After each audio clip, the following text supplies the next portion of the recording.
El cura Brochero nació en Villa Santa Rosa del departamento de Río Primero, un 16 de marzo de 1840, en una familia numerosa y yo siempre digo padres ejemplares, ¿no? Petrona Dávila, Ignacio Brochero. Sotana bien surcida, sombrero es pobre. Esta casa ha sido declarada ya por la Comisión Nacional de Museos, Monumentos y Lugares Históricos, Monumento Histórico Nacional. Desparrama riqueza, no tiene un cobre. Al día siguiente es bautizado en la pequeñísima capilla del pueblo con los nombres de José Gabriel del Rosario.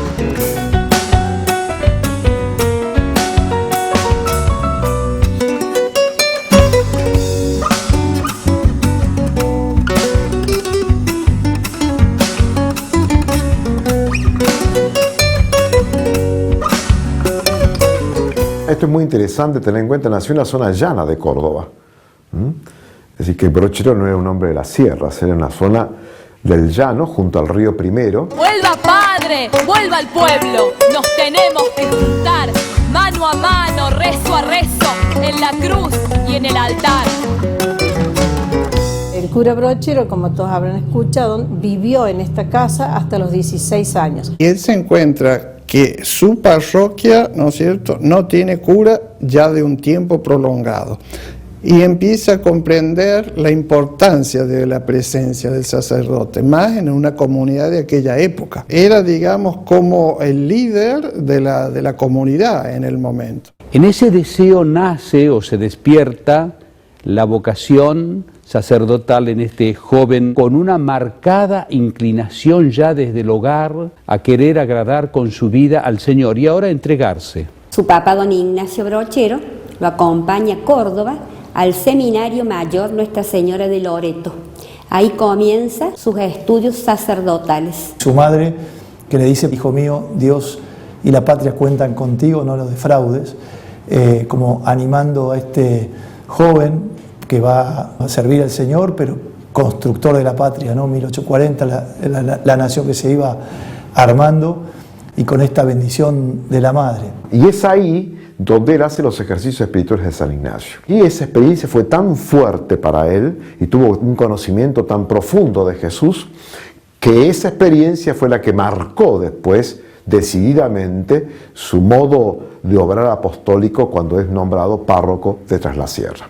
Ante una no crisis vocacional, que no la tuvo, sino una cierta duda y saber si realmente era su vocación, en la participación de los ejercicios espirituales él confirma su vocación, descubrió que desde los ejercicios, desde el encuentro con Jesús, cambiaba todo, ¿no? 10 años después, el 4 de noviembre del año 1866, es ordenado sacerdote en la Catedral de Córdoba y celebra su primera misa el día 10 de diciembre del mismo año, día de la patrona del seminario, que es Nuestra Señora de Loreto.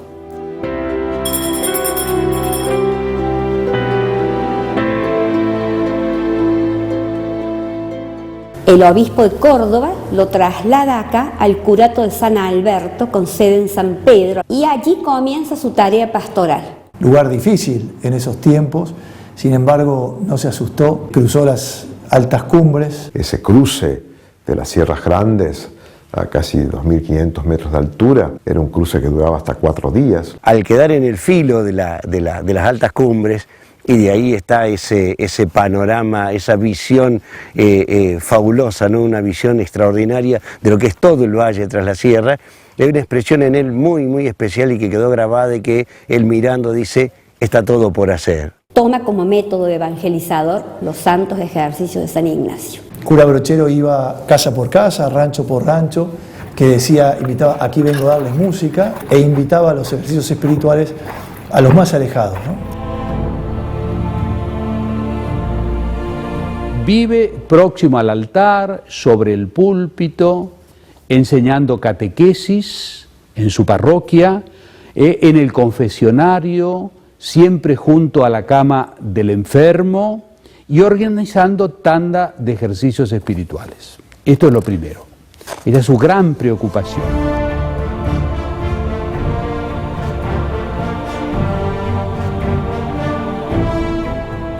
Por eso empieza a traerlos a la ciudad de Córdoba, donde existía una casa de ejercicios, estamos hablando tanda de varios centenares. Llegaron a Córdoba 701 mulas, la una era la de él. Entonces los acompañaba a la casa de ejercicios que estaba en la calle 9 de Julio, los dejaba y él volvía a cuidar los animales de esta gente, el animal de trabajo para ellos, ¿no?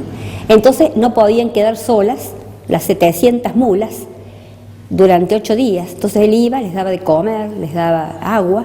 Al atardecer volvía a la casa de ejercicios para ayudar a los padres a confesar. Pero hay que pensar que los ejercicios espirituales se hacen generalmente a mitad del año, para que la persona no abandone sus campos en época de cosecha o en época de siembra. Entonces, por eso se hacía en ese periodo. Interesante tener en cuenta que eran 8 días de ejercicios, pero eran 3 días y medio, 4 de ida y 4 de vuelta. Así que en total eran 15, 16 días que cada uno de los ejercitantes tenía que tener para poder hacer esta experiencia. Cruzar las altas cumbres en julio es viento, frío, nieve, cuando no se le ofrecía algún otro inconveniente.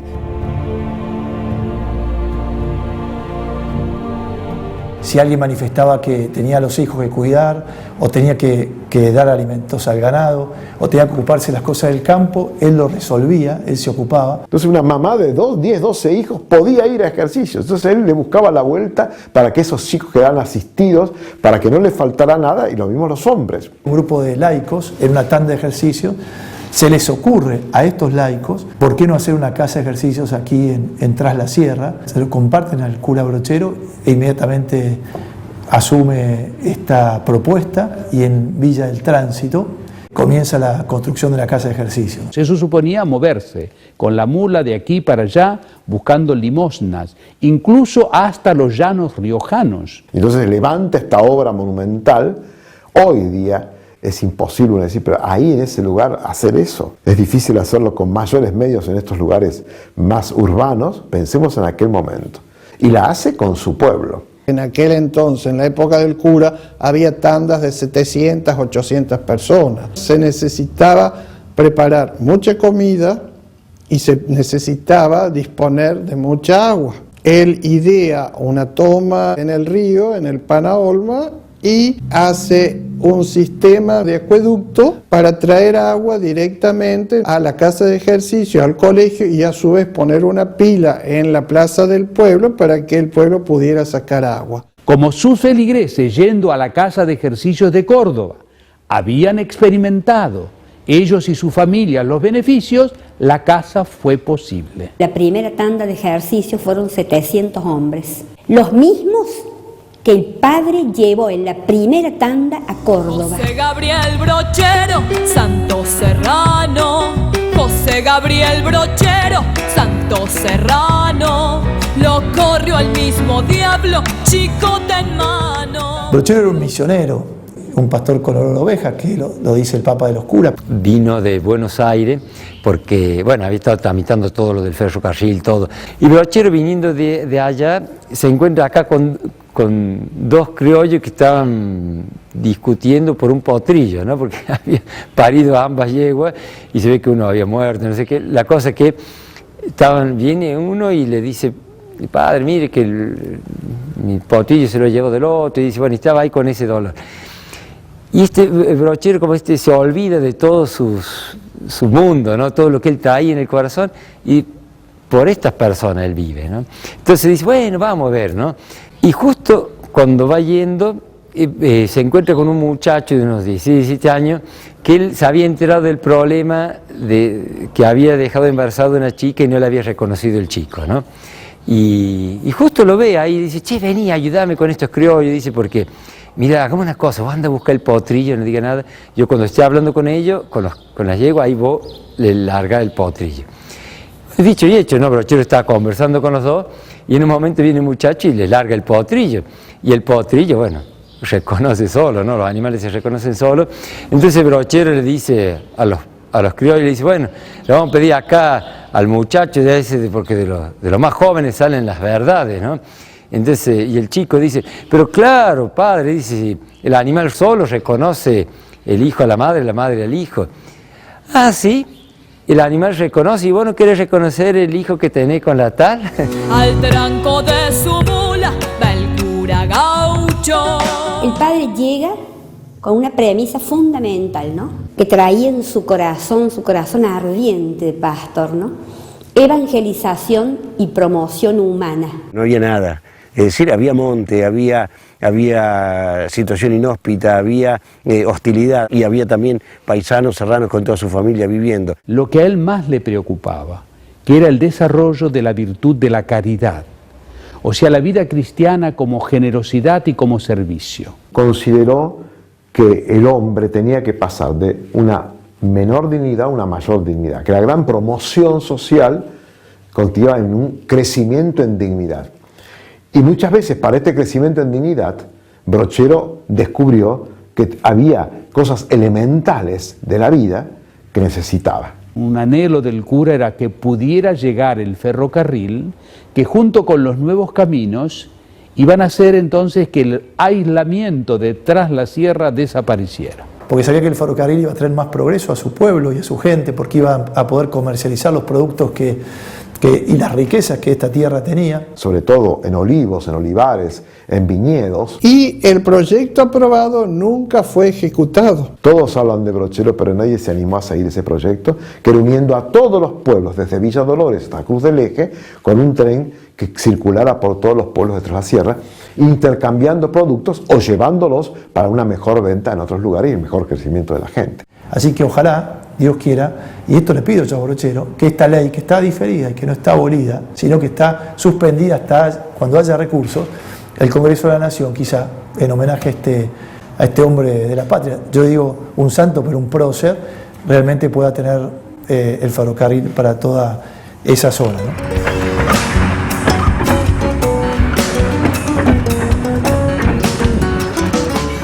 El cura consigue la donación al comienzo, son 9 cuadras cuadradas para hacer la capilla y lo que es el pueblo. Levanta el agua del arroyo Salado que queda más allá y la trae a este terreno, pero solamente puede llevarla 3 cuadras cuadradas y es entonces que él toma esas 3 cuadras cuadradas para hacer la capilla y lo que es el pueblo. El terreno lo divide en 40 lotes que se los da al que quiera hacer un rancho en él.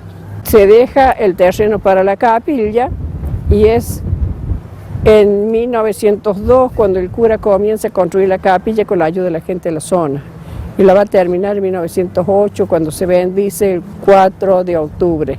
¿Cómo tenía Brochero tan claro que la santidad o la vida cristiana o la vida en serio transformaba y sanaba las otras realidades, ¿no? Y contagiaba para bien las otras realidades? El cura va a crear la escuela de Panaolma que va a comenzar a funcionar el 17 de febrero de 1876 y es Zoraida Viera, la primera maestra que va a dar clase por más de 25 años. La actitud más importante que se tuvo al hacer todo esto, previo a hacer todo esto, fue estar de rodillas ante el sagrario. El padre estaba mucho tiempo de su día y de su vida de rodillas ante el sagrario. Tenemos que imitar eso.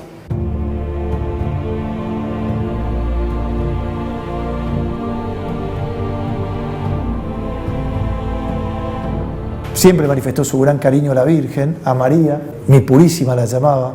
Él rezaba el rosario y aquí me encuentran desgranando el rosario. Así como en Caná la Virgen se ocupó de que faltaba el vino, aquí Brochero en Tras la Sierra se ocupó que faltaban caminos, se ocupó que faltaba educación, se ocupó que faltaban acueductos, se ocupó que faltaba correo, que faltaban bancos, que faltaban tantas cosas, hasta como un criadero de truchas, ¿no? Y como para ayudar a la gente a crecer y explotar sus propios recursos naturales. Su cariño a la Virgen también era esa mirada mariana frente a sus fieles, a su gente y a su tiempo, ¿no?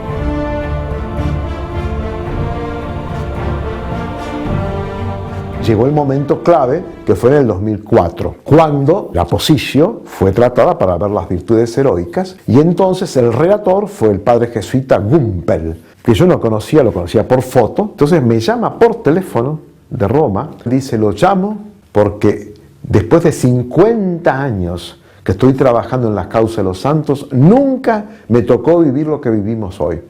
Que todos los obispos y todos los que estaban en el jurado se abrazaran al escuchar y después ver lo del padre Brochero. Quería nada más que transmitirle esto, cortó y nunca más hablé con él.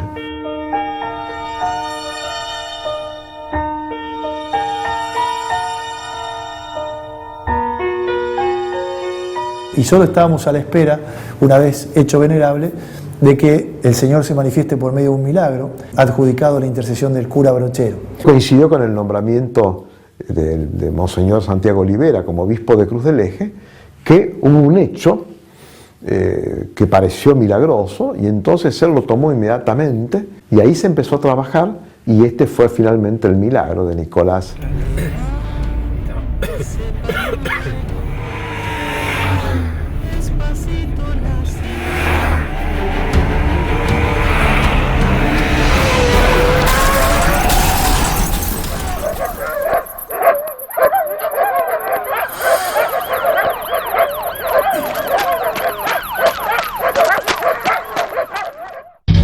El 28 de septiembre del año 2000 íbamos en viaje hacia Mina Clavero, y en el tramo que une la ruta de Carlos Paz con Falda del Carmen nos embiste de frente una camioneta sin luz y en contramano. Producto del accidente, de la colisión, mi suegro fallece, mi Sandra tiene un gran traumatismo en las piernas, mi suegra también, y Nicolás tiene un gran golpe en la parte posterior de la cabeza. El accidente fue terrible porque yo quedé atrapada con que abrió las dos piernas, mi mamá los dos brazos, falleció mi papá.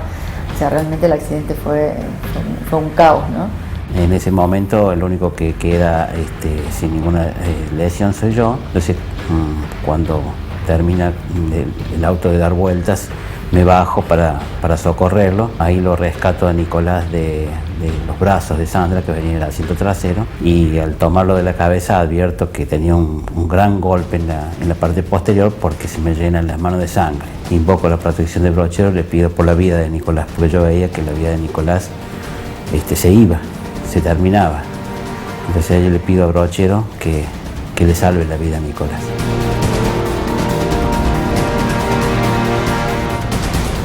Primero llegaron los bomberos, que después nos comentan y han dado testimonio en la causa, que lo recibieron ya sin vida Nicolás. Vuelve a entrar en un paro cardiorrespiratorio y bueno, no lo podían reanimar, la ambulancia se demoró. En ese momento Osvaldo se arrima a la ambulancia para preguntar que por qué no salía, y en realidad le dicen que había entrado en un paro y que no lo podían sacar. Y en la ambulancia le vuelven a dar 2 paros cardíacos más.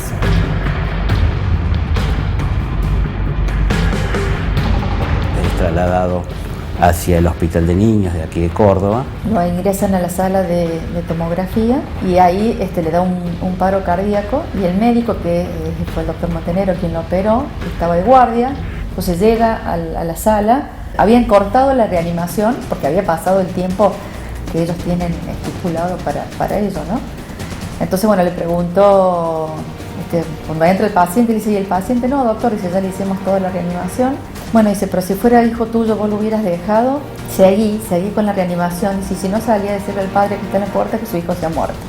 Me voy hasta el Hospital de Niños y bueno, en ese momento sale el doctor Vicente Montenegro y me dice: mire, amigo, necesitamos la autorización suya para operar porque es una cuestión que hay que hacer de manera urgente. Y en ese momento me dice: yo no sé, por toda esta situación, por el traumatismo, por los paros, qué secuelas le van a quedar a él. Yo no le puedo decir en este momento qué secuelas le van a quedar, indudablemente que sí le van a quedar secuelas. Bueno, le digo: doctor, opérelo, y ahí pido yo nuevamente a Brochero que le queden las menos cantidad de secuelas posible.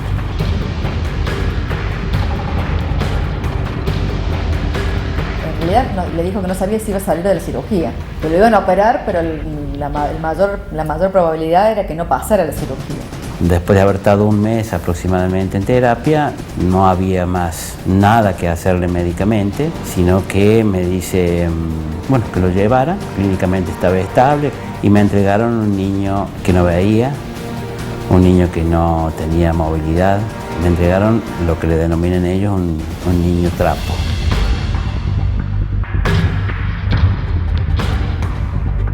Los médicos insisten en que el periodo de tiempo que Nicolás estuvo sin asistencia médica fue extremadamente prolongado. El diagnóstico era de vida vegetativa y el pronóstico era que, sin ningún lugar a dudas, él no iba a hablar porque la gran cantidad de hemorragia que se había producido en su cerebro le había comprimido el hemisferio izquierdo. Entonces, Nicolás hasta el día de hoy no cuenta con el hemisferio izquierdo, o sea, su mitad de hemisferio es negro, o sea, no tiene absolutamente ninguna parte del cerebro. Y además está afectado el hemisferio derecho. Los peritos médicos de la causa nos explicaban, cuando han hecho el estudio, que en realidad el lenguaje de un niño se termina de desarrollar en forma completa hasta los 6 años. Entonces, un niño que a los 11 meses perdió su hemisferio izquierdo, es imposible que logre el lenguaje. Hasta que un buen día Nicolás empezó a hacer sonidos, solo, letras, después incorporó señas que él iba inventando. Por ejemplo, A era agua, Bu era jugo, K era música cuando quería escuchar música, K y la mano en el oído era el teléfono, cuando sonaba el teléfono él nos avisaba. El doctor Montenero, que lo operó, me dice: empezá a registrar, hace una listita y empiecen a registrar. Y así lo hicimos, y al cabo de casi 2 meses él empezó a incorporar el lenguaje y hasta el día de hoy no para, que es realmente, hay que pedirle por favor que se calle un ratito. Cuando nosotros le preguntábamos a los médicos, pero en especial al doctor Montenegro, que era quien lo operó y después siguió sus controles neurológicos: doctor, ¿va bien lo que está haciendo? ¿Le parece que está bien? Entonces, en una oportunidad él nos dijo, dice, si ustedes son creyentes y han hecho alguna promesa, cúmplala, porque esto excede cualquier expectativa de la ciencia.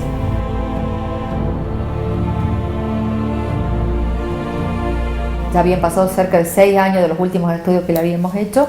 Le hicimos una resonancia magnética y un SPECT de cerebro para ver la función del cerebro. Y ambos arrojaron que, no tan solo el hemisferio izquierdo no tiene nada, ni ninguna función, está absolutamente negro, sino que además, el derecho tiene afectado la zona frontoparietal, así que, el cuadro clínico sigue tal cual. De hecho, algunos terapistas que se han incorporado a la rehabilitación de Nicolás, cuando se le mostrábamos, y nos decían, pero esto es un milagro, dice, esto no puede ser, porque dice, estos son niños que las imágenes son compatibles con un niño de vida vegetativa. De hecho, también los testigos de la causa, los médicos y los bomberos, cuando fueron contactados para que presten su testimonio, todos pensaban que había muerto. Nosotros hemos tenido la oportunidad de conocerlo, el primer bombero que llegó, que ahora es médico. Entonces él nos decía: yo toda la vida pensé que se había muerto. O sea, se enteró ahora hace poco que vivía, y el médico que lo llevó en la ambulancia también, cuando lo contactaron, dijo, pero murió el chiquito, ¿no? No, dice, doctor, dice, ¿está vivo? No, dice, ¿cómo que está vivo? Dice.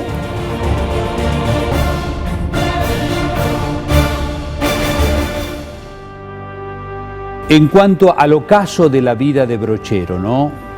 Es un ocaso en una gran soledad, queda solito, aislado totalmente.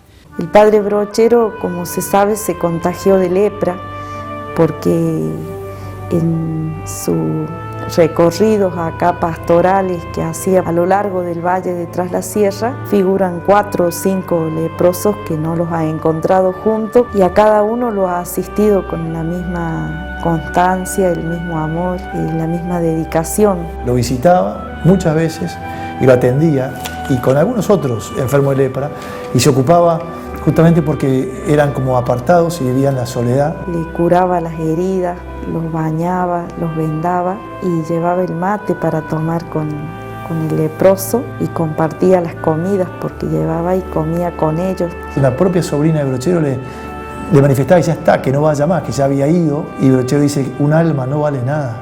Los abrazaba largamente para que sintieran en él un amigo, un hermano, que no se sintieran solos, desamparados. la mayoría han muerto en los brazos del padre. El que lo ayudaba a él lo encara y le dice, está bien, dice que lo visite, lo vaya a ver, dice, pero qué necesidad de andarse refregando con el leproso, de estar abrazándolo. Este hombre le argumenta bien, le dice, usted se debe a más gente, entonces cuídese por amor a los otros, ¿no? Es decir, un argumento bueno pero humano, ¿no? Y no se deja medir, ¿no? Entonces, Brochero dice, vos no entendés nada, dice, la lepra inmunda es la del alma y esa no se pega. Y por el alma hacía todo, ¿no? Buscaba la salvación. Era un hombre que era un creyente, ¿no? Era un creyente, era un valiente, era un héroe. Así que en 1907 o 1908 Miguel Juárez Celman, que fue presidente de la Nación, y su gran amigo lo lleva muy preocupado a la capital federal para que lo asista un especialista y ahí le confirman que tiene lepra. Se va a Córdoba porque le ha pedido al obispo que lo saque porque hasta los más amigos le disparan.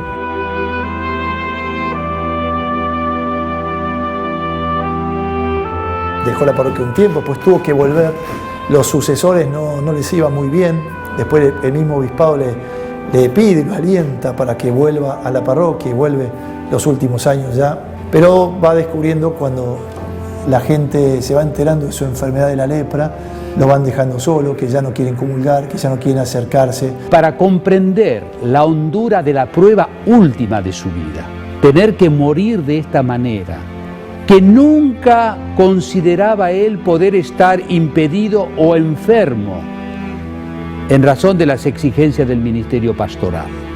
Verse reducido a esta expresión de un deterioro tan acentuado en su cuerpo con la lepra. La lepra le toma toda la parte de las fosas nasales y de hecho que de ahí avanza después y le afecta a los centros visuales y por eso queda ciego. Comienzan las mutilaciones. El cura muere, como saben ustedes, por una miasis, o sea, un gusano que le depositó la mosca de Queresa en las fosas nasales. Como una de las características de la lepra, una de las consecuencias es la insensibilidad, no se dio cuenta, además estaba ciego, pobrecito. Aurora le escribe una carta pidiéndole de que se venga a quedar definitivamente a esta casa para que esté más cuidado, mejor atendido, y porque había un médico que lo podía asistir. Y el padre Brochero se vino a quedar en esta casa en octubre de 1912, acá en esta habitación.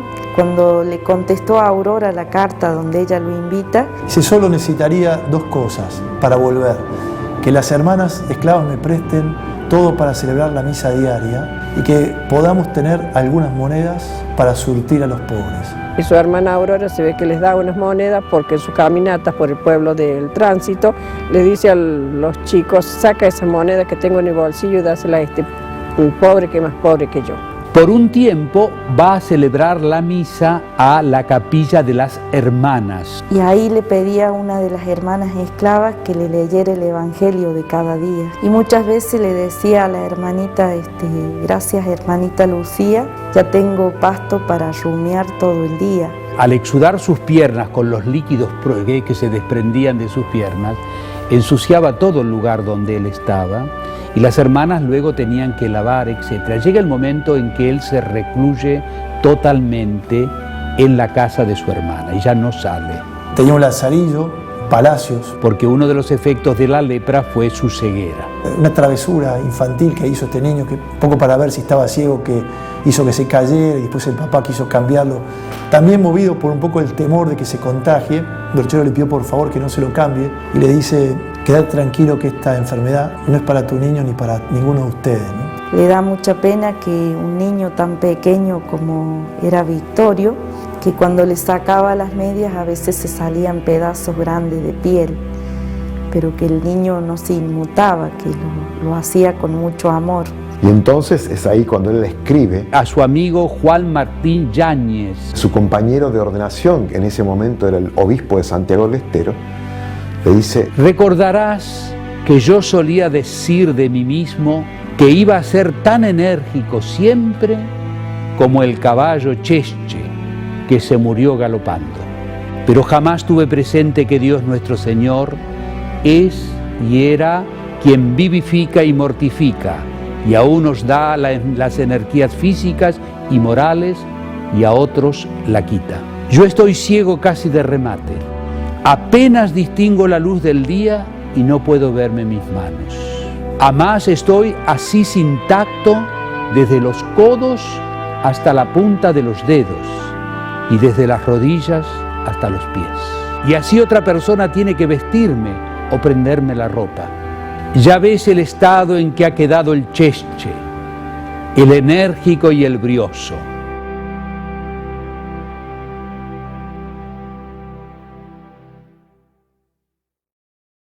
El Señor me ha dado esta gran oportunidad de rezar por los hombres que pasaron, por los presentes y por los que vendrán.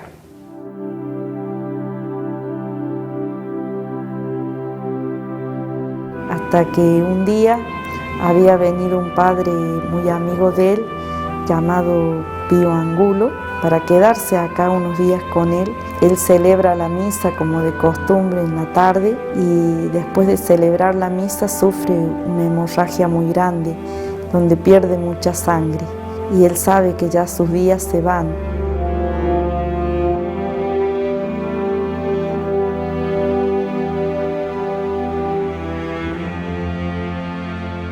Morir, no, se va al cielo el Padre, se va al cielo. Muere para el mundo, vive para Dios. El día 26 de enero de 1914 a las 20 horas, en la casa de su hermana Aurorita Brochero de Aguirre. Esos ojitos ciegos ya para el mundo tenían una luz especial y brillante para ir a contemplar a su Creador, a quien había servido y entregado toda su vida.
Querido Padre David, quiero contarte, querido Raúl, queridos diáconos, Ángel, Osvaldo, hermanas, familia, comunidad toda, que ha pasado la Junta Médica, ha superado la ciencia, tenemos ya como con fuerza podemos decir, se escucha el galope del Brochero Santo, y que también esto nos anime a nosotros para responder a nuestra propia vocación, que es la santidad.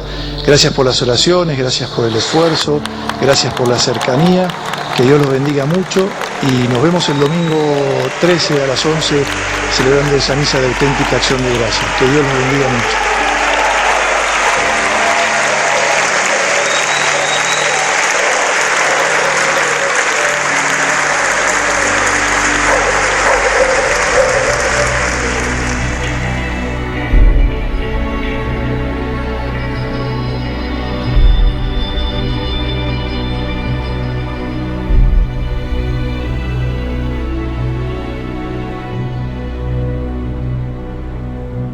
Con mucha alegría, hoy hemos tenido aquí en el Vaticano, en la congregación, la Junta Médica, 7 médicos que reunidos han manifestado que no tenía explicación la curación de esta niña que se ha presentado. Ahora falta los teólogos, los cardenales y sin duda la firma del Santo Padre. Pero en el proceso de canonización, la Junta Médica es un paso muy importante porque estos 7 médicos reunidos juntos manifiestan que supera la ciencia médica y que ha sido inexplicable, y esto nos llena de gozo y prepara nuestra fiesta, que será la canonización del Beato Cura Brochero, para gloria de Dios, para bien de todo nuestro pueblo.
Soy Marina Bertagia, la abuela de Camila. Estamos acá contando nuestra experiencia del milagro que el curita Brochero hizo por nuestra nieta.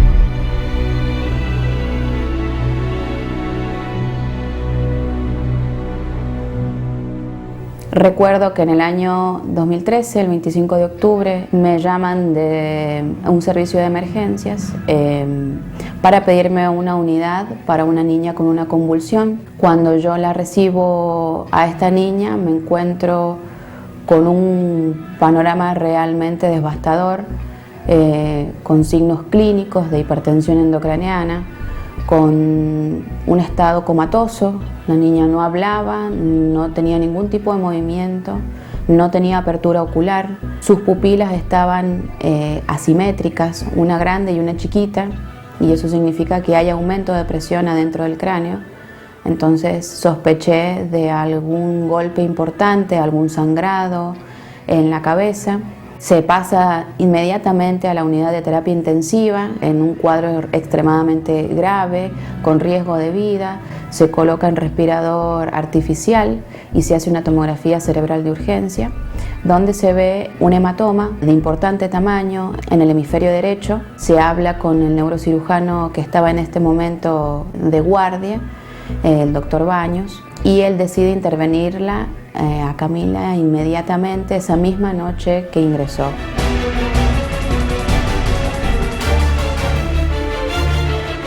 Decidieron operarla, evacuarle un hematoma importantísimo que tenía dentro de su cabeza y que estaba en vías de consolidación. Eso quiere decir que el golpe llevaba más de 24 horas de evolución.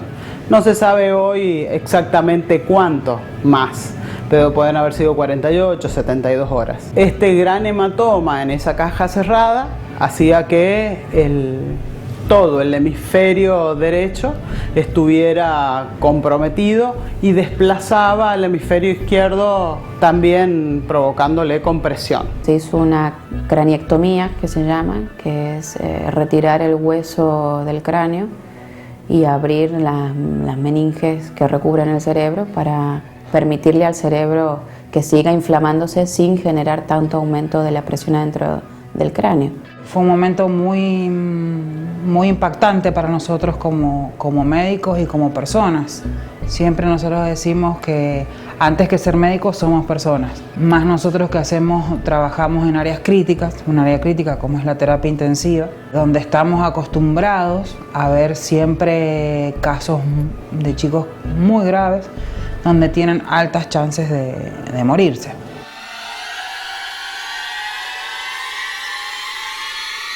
El caso de Camila es también, como el anterior, de un traumatismo cerebral. En este caso por maltrato, que le produjo serias lesiones traumáticas por golpes. Y eso lo lleva a los médicos a sospechar de que había sido producido por una agresión directa a la niña y no un accidente. Camila tenía en su cuerpo múltiples hematomas, tenía uno muy importante en su frente, también muchos, dedos marcados en todo su cuerpo.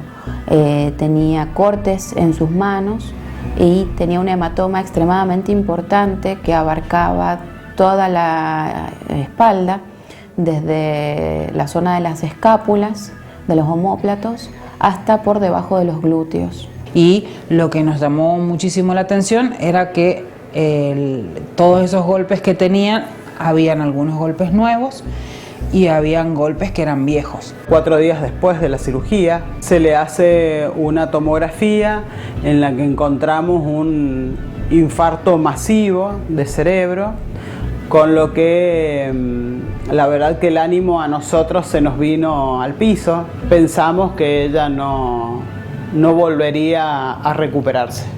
Camila no tenía ninguna respuesta neurológica.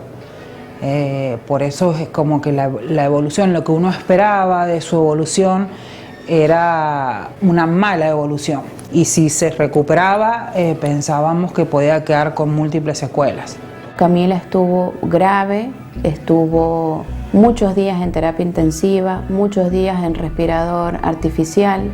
Cuando finalmente se pudo sacar del respirador artificial, Camila no hablaba, no tenía apertura ocular, sí podía respirar por sí misma, pero tampoco podía deglutir, se alimentaba con una sonda nasogástrica, no tenía ningún tipo de reacción ni respuesta ni a sus familiares en ese momento, ni al personal médico ni de enfermería, y pensamos que realmente iba a quedar extremadamente secuelada, que tal vez iba a necesitar de algún otro sistema para alimentarse, que no iba a poder caminar.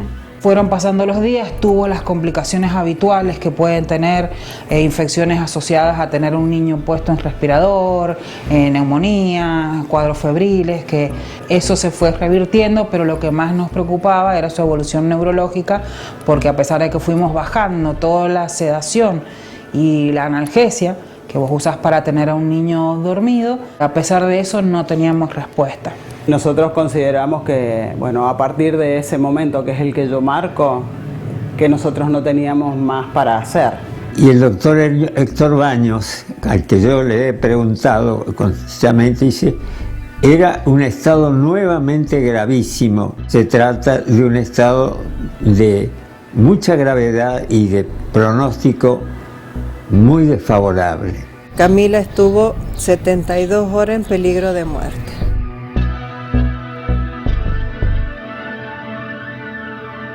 Nosotros nos encontramos en el pasillo del CIMIN con el doctor y me dijo: Camila se muere o va a quedar en estado vegetativo. Le digo: no, doctor, no nos diga eso. Le digo: vamos a rezar para que esto no se produzca, porque era nuestra nieta mayor. Pero hacia el 15, 16 días sucede un hecho. Los abuelos Ríos les visita una amiga ninfa Jofré y les pide que imploren a Brochero, les da la novena de Brochero y los abuelos hacen 2 veces la novena de Brochero. En la beatificación hay momentos, hay que pedir las gracias porque Dios como que está muy cerquita de eso y los beatos o los venerables están muy presentes, digamos ahí, ¿no? Un cuadro que estuvo en la beatificación es el que fue llevado desde Mina Clavero, al ladito de Brochero, a una familia que en San Juan estaba sufriendo, ¿no? Mis hermanas viajaron en el 2013 a la beatificación del cura Brochero. Vamos a Mina Clavero y a cura Brochero desde que se casó mi tío, que es el que vive allá en Mina Clavero. Cuando mis hermanas fueron a despedirse de mi tío, porque ya se venían, mi tío les dice, esperaran un ratito, que les iba a dar un cuadro que tenía él del curita Brochero para que viniera a trabajar a San Juan, porque allá había trabajado ya. Entonces se lo da a mi hermana y mis hermanas lo traen. Y mi hermana, la que vive acá conmigo, Norma, me dice, llévale el cuadro de Brochero a Marina. Entonces yo me fui volando a la casa de mi hermana, la responsable de tener el cuadro. Y mi hermana Norma me da una novena, un libro de la vida de Brochero y estampitas para que les llevara a Marina y Raúl. Y ahí ella nos contó el caso de Nicolás, que también había sufrido su accidente en la cabeza. Nos aferramos a él, al cura Brochero, a rezarle, pidiéndole el milagro de que Camila no muriera y que pudiese estar con nosotros.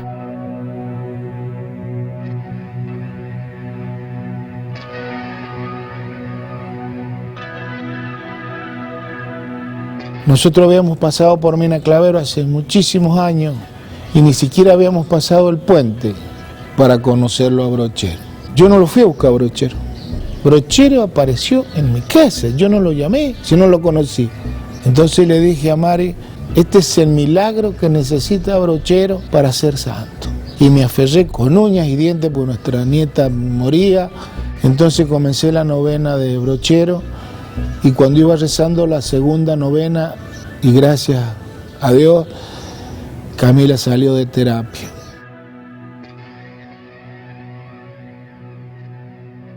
En una noche de desesperación en mi hogar, imaginariamente la tomé aquí entre mis brazos. La tuve entre mis brazos, en serio, que la tuve entre mis brazos.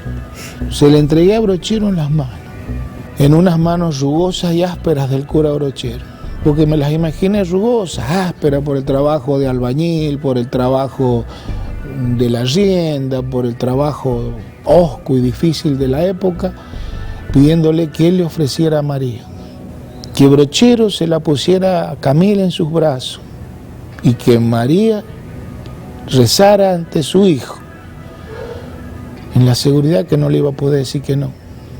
La desesperanza de un abuelo que está viendo que su nieta se moría.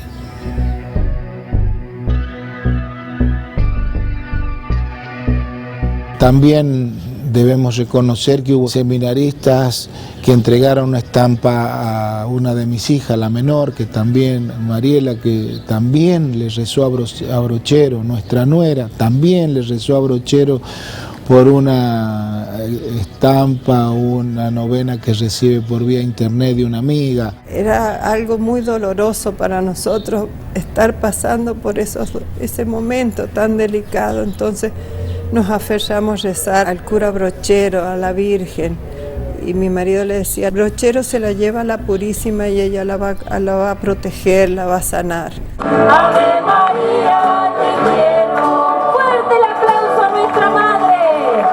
¡Viva María! ¡Viva! ¡Viva nuestra madre!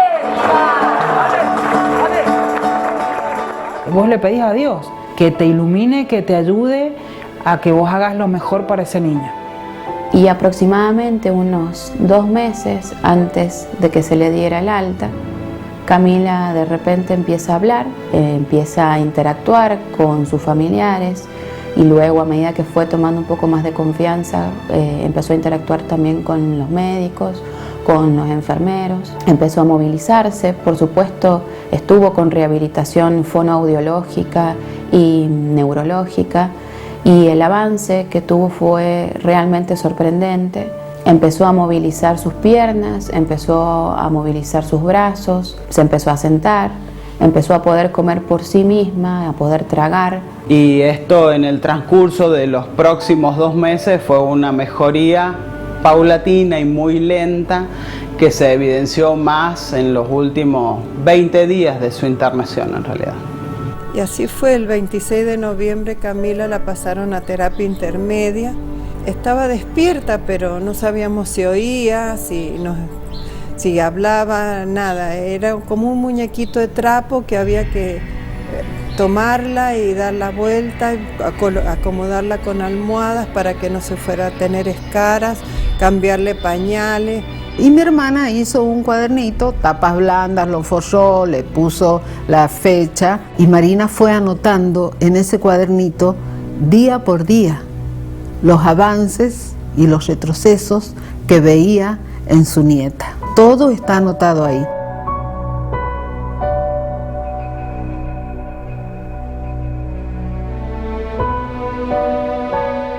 Pero eso ha sido por obra y milagro de Dios, y por supuesto, y por la fe de ellas en salvar a su nieta de ese estado lamentable que estaba. Y yo fui solo un instrumento.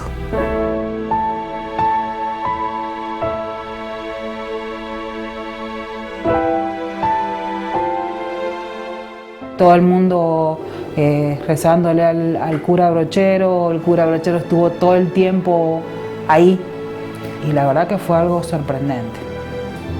El quiebre se da en un contacto de mi suegra, la mamá de ella, la bisabuela que le cantó una canción y la niña esbozó una sonrisa.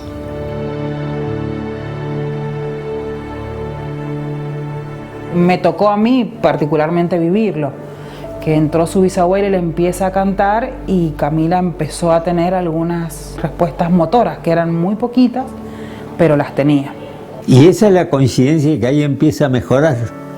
Es decir, cuando todo el pronóstico era desfavorable, por lo menos funcionalmente y pro vita, hace una mejoría que se va haciendo cada vez más acentuada, a pesar de tener esa masa cerebral, ¿no es cierto?, con el infarto cerebral. La verdad que nosotros en el momento del martes de la tomografía pensamos que ya no teníamos más nada que hacer. Seguimos peleándola como hacemos siempre, con muchos peleamos. Camila, gracias a Dios, salió. Empezamos a preguntarle y nos hacía con el dedo pulgar sí o no para abajo, como que nos entendía. Y estando una de mis hijas, María Alicia, con ella, le preguntó, ¿querés agua? Y le dijo, sí, agua.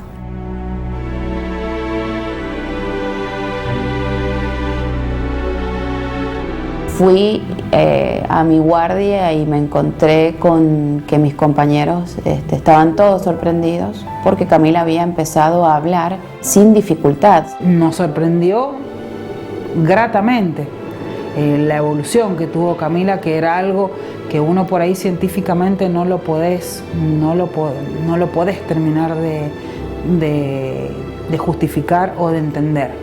Cuando yo viajo a San Juan por primera vez, hago una reunión con el especialista de neuroimágenes, analizamos con él las imágenes y confirma todo lo que le voy diciendo desde el punto de vista del neuroradiológico, y además detecta que hay como un daño o un achicamiento de la arteria cerebral media, ¿no?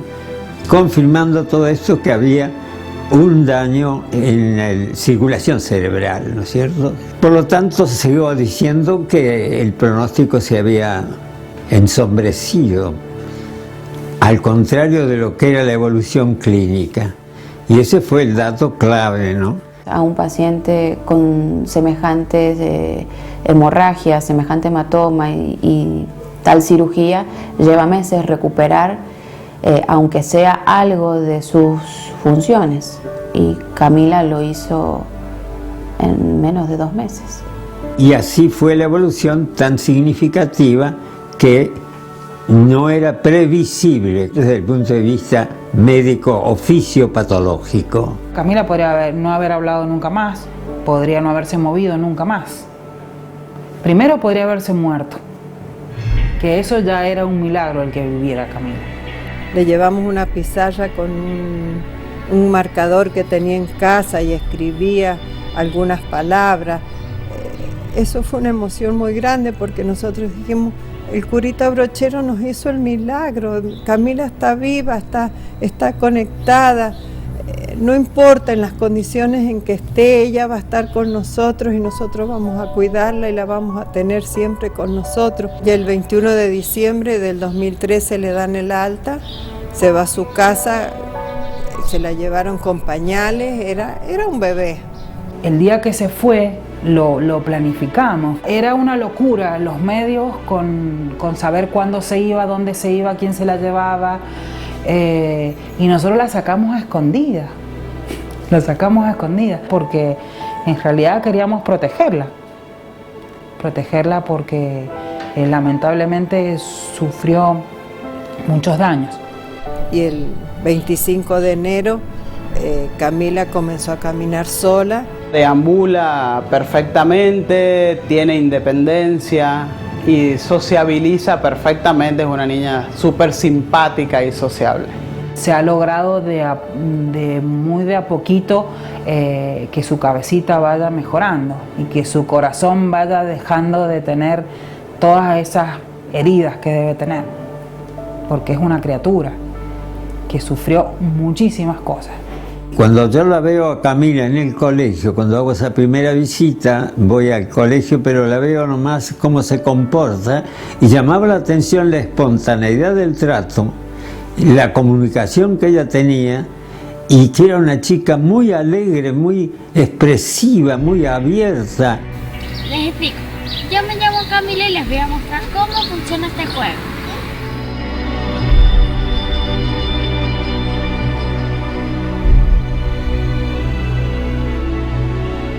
Y bueno, y debido a esto, con mi esposo le digo, estamos en deuda con el cura Brochero. Le digo, sentate y escribí vos que tenés más facilidad y bueno, y así lo hizo. Le dije y lo repito y lo repetiré hasta la muerte, estoy convencido que ese era el milagro que necesitaba Brochero para ser santo.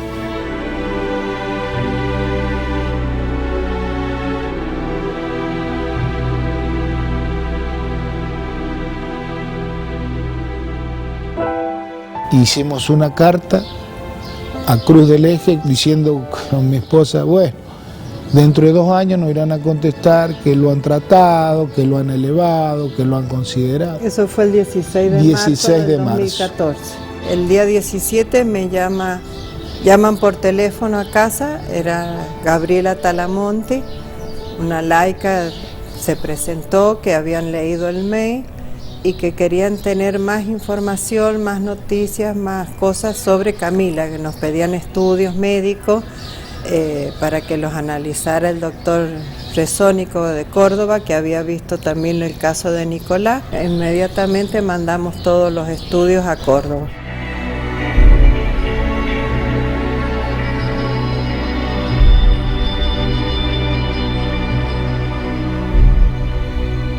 Para la beatificación, una de las gracias que tuvimos es que Nicolás, junto con sus papás, presentaron las reliquias, y las reliquias era una parte del cerebro, que era lo que estaba, podríamos decir, incorrupto, digamos, que estaba lo que sufrió Nicolás, la masa encefálica, y lo que después también Camila, cuando nosotros tomamos conciencia que lo que teníamos en ese frasco era parte de la masa encefálica, y dijimos, esta es la reliquia que tiene que ser presentada en la beatificación, ¿no? La recuperación de Camila es la recuperación que hubiéramos deseado en la mayoría de nuestros pacientes, pero nosotros tenemos nuestras limitaciones, y los que somos creyentes siempre nos apoyamos y siempre pedimos la intercesión de Dios. La verdad que Camila nos sorprendió en su recuperación. Somos creyentes, particularmente estoy convencida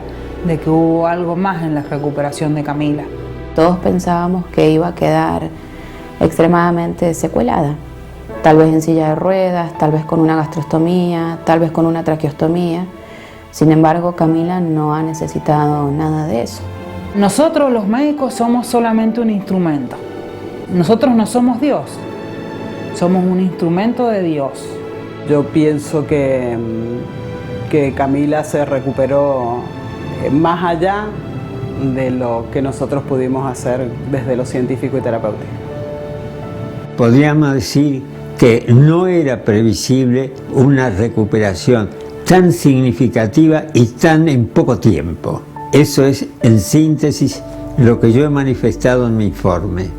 Y lo he fundamentado con las referencias bibliográficas correspondientes, ¿no? Tengo la convicción de que él no es del pasado, no es un cura bueno que recordamos, sino es un cura presente que nos anima y nos sigue acompañando. No solo es un buen intercesor en el cielo, lo sentimos muy cerca entre nosotros, a Brochero.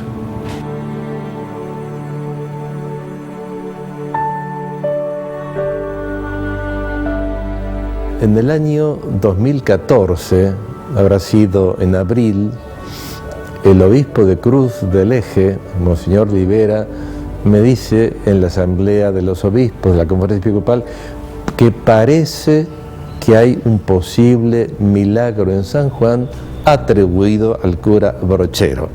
En junio, Monseñor Olivera llama por teléfono diciéndome que quería viajar a San Juan, que quería contactarse con nosotros, y le dije que sí, no había ningún problema. Acá en el arzobispado nos entrevistamos con él, volvió Monseñor Olivera después y formó el tribunal eclesiástico acá con Monseñor Delgado.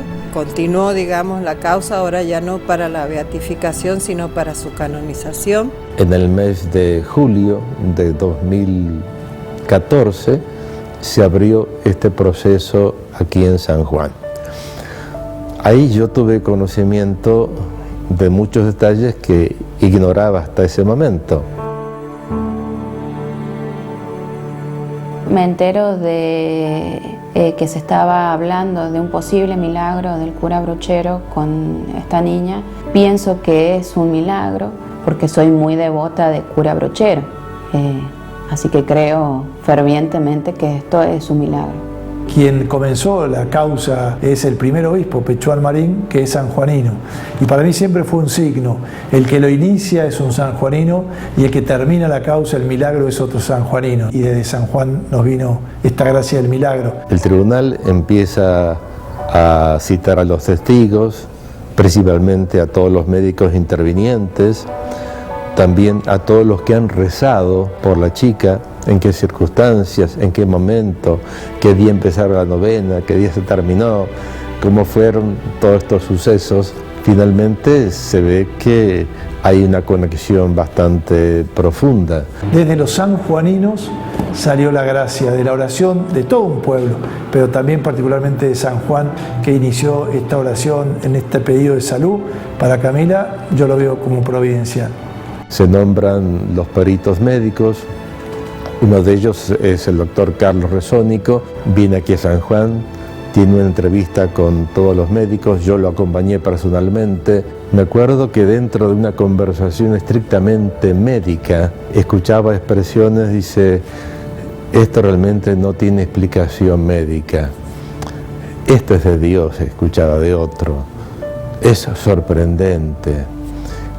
Qué milagro que ha sido que esté bien esta chica, qué alegría tenemos de su recuperación. Y más o menos eran las expresiones que yo escuchaba de los médicos sin intervenir, simplemente acompañando al doctor Resónico. Y finalmente se cerró la causa aquí en San Juan en el mes de marzo de 2015.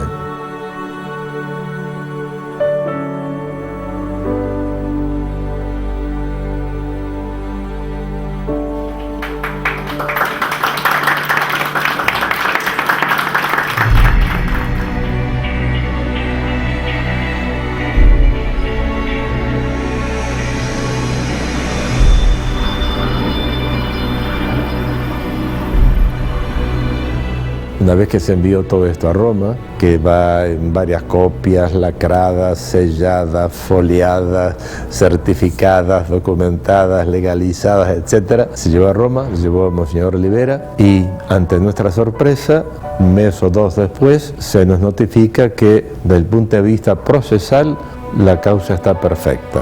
En el mes de julio sabemos que la Junta Médica Internacional, que es muy estricta, declara que esa curación no tiene explicación médica de ningún tipo.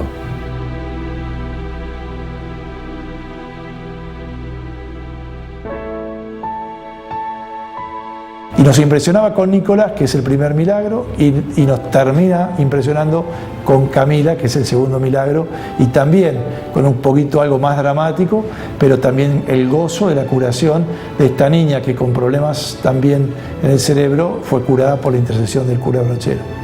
Unos meses después, 2 o 3 meses después, la Comisión Teológica encuentra la conexión entre la oración de mucha gente, los testimonios de fe y la sincronización con el milagro, y declaran que efectivamente tiene que ver una cosa con la otra. Sabemos que se comunicó el padre David de Roma y avisó que los cardenales, ellos celebraron misa esta mañana a las 8 de la mañana con el Papa, y los cardenales ya aprobaron el milagro de Brochero. El Papa va a poner la fecha de canonización ahora en el tiempo que viene. ¿Cuánto tiempo hace que estás tocando la campana? Y hace como 1 hora. De diferentes lugares de la República Argentina que llegan a esta Villa del Tránsito, a esta Villa Cura Brochero, a llevar la noticia, la del milagro, la noticia entonces que muy pronto entonces tendremos la fecha, el lugar y el horario del momento de la santificación de nuestro venerable, de nuestro querido cura Brochero. Pausa y ya regresamos. ¡Viva el cura Brochero! Y por último, el plenario de la Congregación para Causa de los Santos realmente confirma la aprobación de este milagro y pasa al Santo Padre, el Papa Francisco, que en el mes de marzo de 2016 declara la canonización del cura Brochero. Padre David, con mucha alegría quería contarte que ya está confirmado, 16 de octubre en Roma, la canonización del Beato Brochero. Así que bueno, a rezar y agradecer a Dios por este regalo también.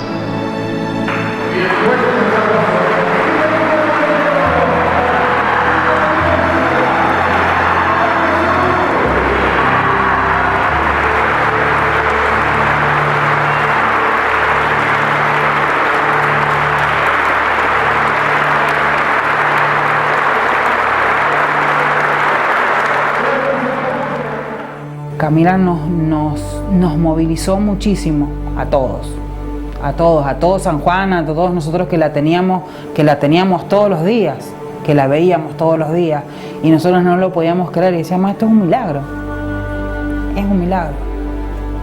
lo que pasó con ella es un milagro, fue un milagro. Donde la ciencia termina hace falta algo más. Cuando asumí la diócesis, la providencia, el texto que hemos leído en ese evangelio, era que donde 2 o 3 se reúnan en mi nombre, yo estaré presente, pero lo que pidan en mi nombre le otorgaré, ¿no? Y entonces yo le dije, permítanme terminar. Al final yo no sabía esto que voy a relatar ahora. Dije, me gustaría que juntos, todos ahora con mucha fuerza, a la luz del evangelio, pidamos por la pronta. Ahí pedí por la beatificación del cura Brochero.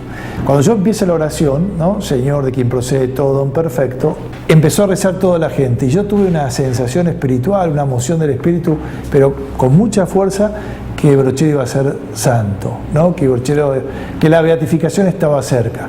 Esto fue 2008 y en el 2013 pudimos vivir la fiesta de la beatificación. Y yo experimento y experimenté y tengo la convicción y la certeza de que Dios ha escuchado a su pueblo. ¡Vamos, vamos! Brochero,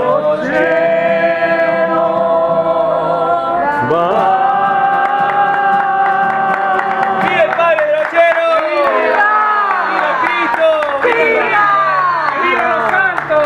¡Viva! ¿Por qué Dios ha querido que este milagro de Brochero se hiciera aquí en San Juan? ¿Porque somos mejores? No creo. Probablemente es que lo necesitamos mucho. Y eso sí estamos todos convencidos. Y por eso acudimos a la misericordia de Dios de la mano de sus grandes amigos, entre ellos el cura Brochero. Los milagros de Brochero son milagros pascuales, milagros de cruz y vida, de esfuerzo, de muerte y de vida. Así fueron los dos milagros. ¡Qué providencia! Dos niños, un niño, una niña, problemas graves, serios, dolorosos. Y sin embargo Dios miró a esas familias, descubrió la fe de esas familias, la oración de esas familias, que sin duda fue dolor, pero también es gozo, es emoción, es gratitud. Es gratitud porque por la oración de ellos, por el esfuerzo de ellos, con la fe, con la confianza, con la certeza, hicieron posible que pusieran de su parte lo que Dios quiso hacer por intercesión del beato Brochero. Yo lo conocía a Brochero y gracias a Dios apareció en mi casa, gracias a Dios nos tendió una mano, gracias a Dios intercedió por nosotros.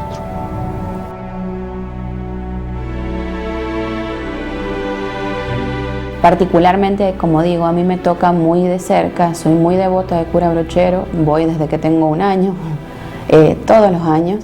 Creo en las causalidades. No, ay, perdón, me emociono.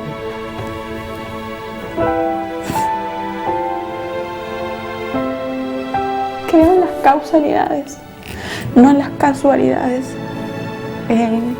Y supongo que si me tocó a mí recibir esta nena, por algo fue.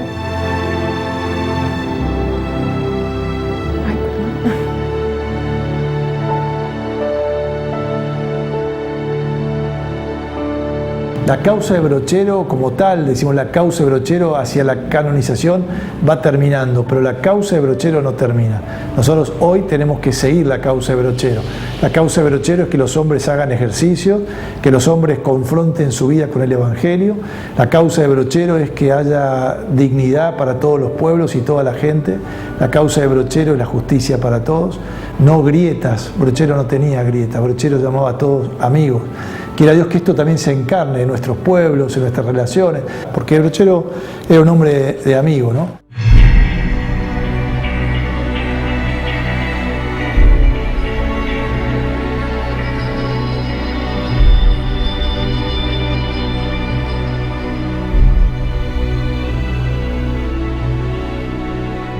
Muy emocionada por esta alegría tan grande.